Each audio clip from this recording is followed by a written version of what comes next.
Hi class, today we're going to take a look at Microsoft Excel 2007. Now many people either like Excel or hate it because it can be very difficult to use, especially when you get into formulas. But for the purposes of this class, we want to really just focus on making tables, because if you have to make a table, Excel is the best program you can use to make a table because it's the most adjustable. Let's say we're going to do a table today for our practice. We want to make it 3 columns, and this might be days of the week. The next column might be hours per day, and the final column might be topic studied.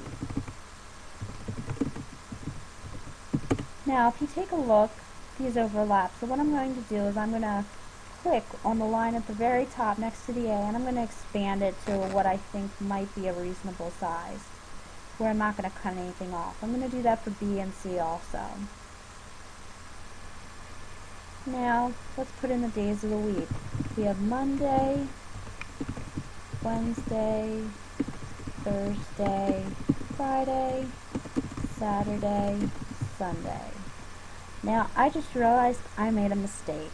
I know there's a Tuesday in here, so I want to show you how easy it is to insert a row into your table. If you go and click on the space where you want to insert, I want to shift cells down and I want an entire row, so I'm going to add in my Tuesday. And let's just say we increase on the hours per day. 1, 2, 3, 4, 5, 6, 7.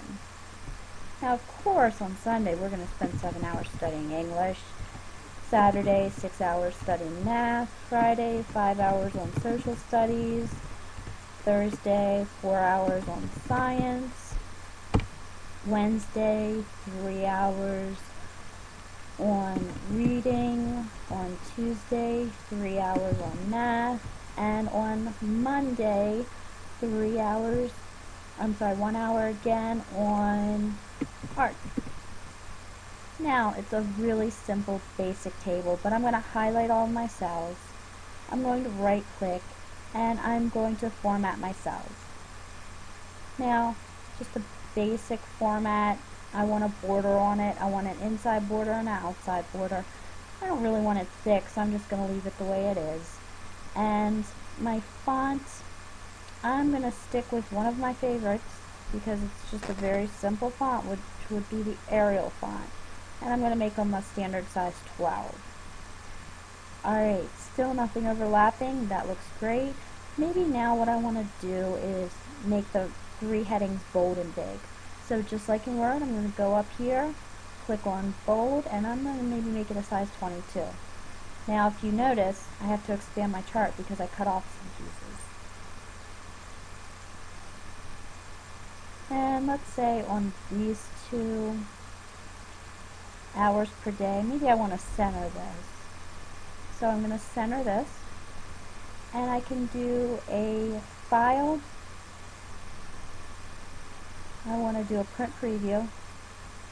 I definitely don't like this, so I want to go to page setup and I want to change it to landscape to make sure I have my whole chart over there. And if you look at it, I'm missing a column, so I'm going to go back and I'm going to modify this. I'm going to shrink these down just a little bit. If you notice, there's a dotted line over on the side of the page. This is where my page is going to end, so I know that now I have all 3 of my columns on the same page. One other item that I want to show you is the wrap text. Let's say I have a lot of typing. Art, I have 2 projects, one on Monet and one on Da Vinci. One thing I might want to do is I might want to be able to wrap the text in here. By wrapping the text, it allows it to continue to a new line and keep my formatting. Again, this is just very basic, but now if I wanted to, I could highlight my chart, I could copy it, I could open up a new Word file, and I can paste it in here, which makes it a lot easier than trying to create a Word file with a table. I'm going to have to do my print preview, and again, I don't like it, so if I go to the options, I can change it over to a landscape setting, which it's Office 2007. It's a little different than the other versions, so sometimes it takes me a few minutes to find it. But there you go, I have my table. It looks just the way it looked in Excel. One other Excel formatting that I'd like to show you is how to change the background of your cells. Let's say I want every other row in gray. I'm going to hold down my control key and I'm going to highlight the rows that I want to change. Then I'm going to right click, I'm going to format cells, and I'm going to check the fill. I'm going to change it to light gray. And I've changed it successfully. Again, I'm going to go to File, I'm going to Save As. I'm going to put this someplace where I'm going to be able to find it again on my computer. And I'm going to name it Johnson Excel Practice. Now, again, this is just a brief overview of Excel, but please check out the content area of the class so that you'll know what your requirements are for your assignment. Thanks.